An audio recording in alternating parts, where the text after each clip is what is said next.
This is Romans 12, 1 through 2 in the NIV.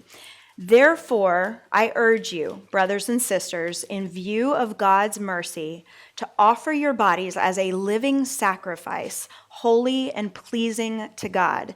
This is your true and proper worship. Do not conform to the pattern of this world, but be transformed by the renewing of your mind. Then you will be able to test and approve what God's will is, his good, pleasing, and perfect will. There was a time in my life when I wasn't thinking at all about God's will for me, and I was treating my life and my body as if they were very much my own, and I was totally conformed to the pattern of this world. And not surprising, that was most true during the 3 years I lived in New York City when I was on All My Children. I actually grew up watching All My Children with my mom and my grandmother. It was like a generational thing for us. So when I got a major role on the show when I was 19, it really was a dream come true. It definitely changed the course of my life. So I want to do a little tribute to my time on All My Children. My very own piece of AMC history, the 3-year arc of my character, Laura Kirk English, summed up in 60 seconds, okay? I was a homeless teenage orphan from New York who ran away to Pine Valley for a better life, got adopted by Brooke English, survived a fire, appendicitis, and a kidnapping, all separate occasions, learned to read, dated Scott Chandler, the richest, hottest guy in town, volunteered at a youth center until compromising photos from my past turned up online, which I had taken at the tender age of 15, only to earn money to pay for my mom's tuberculosis medication. But I was so ashamed I set fire to the photos in the basement of our tenement building, and I thought I had put out the fire, but tragically the building burned down and my mom was too sick to escape. So all this time I was racked with guilt over being responsible for my own mother's death. Then Jim, the guy who took the photos, turned up in Pine Valley, conned Brooke into falling in love with him. So finally I had to confess to her everything that had happened, and as any loving, protective mother would do, she sent me to China to live with some friends and shot Jim in cold blood. I love sharing that because the soap watchers reminisce. They're like, oh, I remember that crazy stuff. I saw like some heads nodding. And the non-soap watchers just feel really superior. They're like, I would never watch such garbage. That season of my life was really ironic because there I was acting on national TV at 19. Like everyone thought I was living my dream. I must be so happy and fulfilled. But I was alone in Manhattan with no real support system. The pressures of the industry triggered an eating disorder. I swung back and forth from extreme diet and exercise to compulsive binge eating. I struggled with depression. And yes, there were circumstantial factors, but underneath it all was guilt and self-condemnation. But before I get to that part of the story, I should back up a bit. I debated how much of my testimony to share in preparing this message, because I kind of like geek out with the word. I could be all like commentaries and definitions and Greek and this, but God just impressed upon me that it's important to share the context of where I came from, like what he's brought me through, how he has transformed me, and how he continues to do that day by day.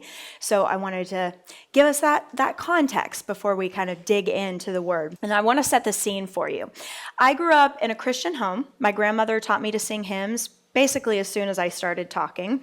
I accepted Christ at a young age. I was active in church through my preteen years. We went to a teeny Methodist church in like backwoods, North Carolina. I sang in the choir. I loved Jesus. Like when I was about 11, I wanted to be baptized as my own profession of faith. You know, I knew I had been baptized as a baby, but I didn't choose that. So I wanted to make my own proclamation. I went through confirmation. I was given my very own Bible with my name engraved on the front. And I thought, awesome, I'm going to read the Bible.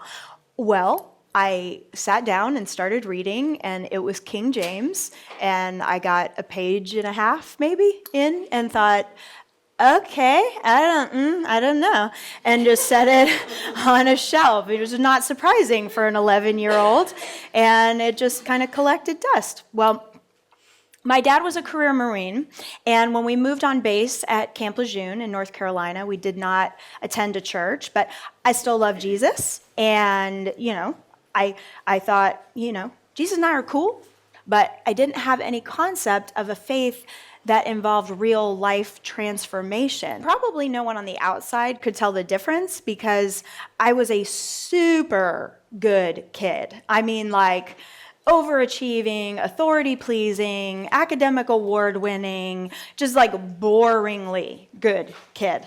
My parents didn't think they needed to talk to me about alcohol or sex or peer pressure or anything like that because, I mean, you don't have to worry about that with Little Miss Perfect, right? It's just not a problem. Which brings me to an aside for all the moms in the room. Please, please talk to your kids about tough issues.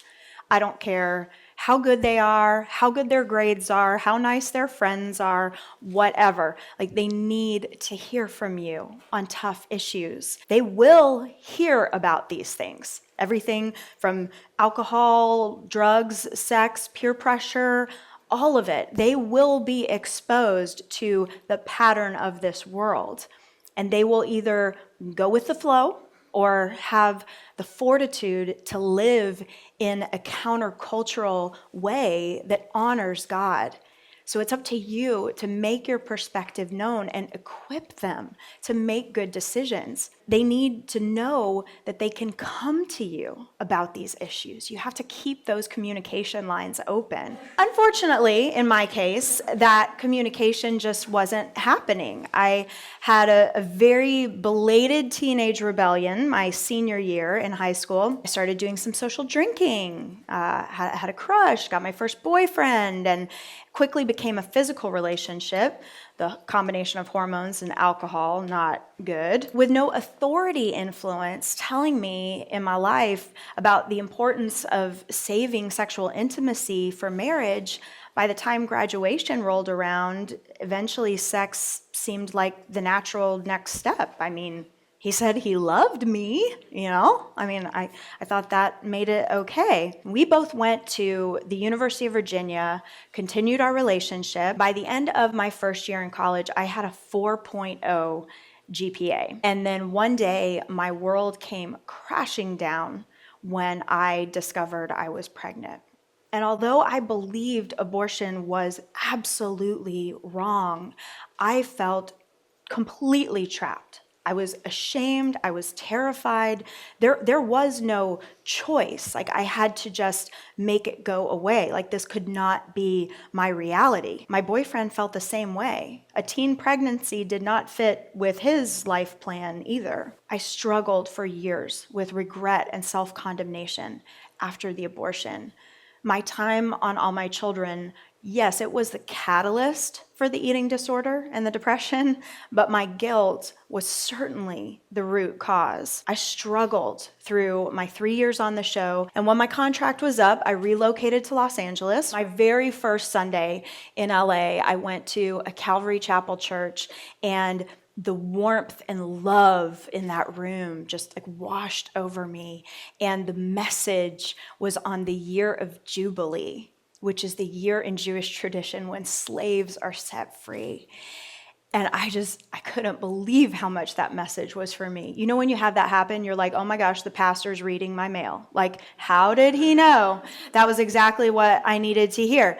And, what a revelation. I mean, wait, there's more than just the King James Bible. And oh my gosh, the Bible actually has application for my life. So I started learning and growing and finally understood what it meant to be born again, living for God, not myself or others. I got baptized for rededication. And, I thought now that I was giving my life to God, my depression and eating disorder would be a thing of the past. Because, that's how that works, right? You follow Jesus and everything else is just all peachy keen. Yeah, not necessarily. I struggled for a couple more years before I finally sought treatment. I started seeing a therapist, a psychiatrist, a nutritionist, any kind of ist that could possibly help me. I was like, sign me up. And as I started getting better, I realized I needed some kind of recovery to specifically deal with the abortion. I wasn't sure what, but I had to deal with that somehow because I knew God forgave me, but I couldn't forgive myself. Guilt had become a yoke of slavery for me. I couldn't be claiming life in Christ while I was constantly condemning myself. Galatians 5:1 became my life verse. It is for freedom that Christ has set us free. Stand firm then, and do not let yourselves be burdened again by a yoke of slavery. I realized that Jesus hadn't just died for my sin to pay the price for my salvation, to have eternity with God in heaven. I love John 10:10 in the Amplified Translation. Jesus says, I came that they may have and enjoy life and have it in abundance to the full till it overflows. Jesus came to give us that kind of life and joy and freedom. He said so himself. So if we're not experiencing it, something's wrong. Like there's a disconnect. And we must refuse to settle for anything less than everything Jesus died for us to have. I was determined to reach this promised land of life and joy and freedom. But how on earth do I get there? Like, that was the big question. Could someone give me a roadmap? That'd be great. Well, in a church small group, God brought exactly the right person into my life, as he is so faithful to do if we will go where he leads us.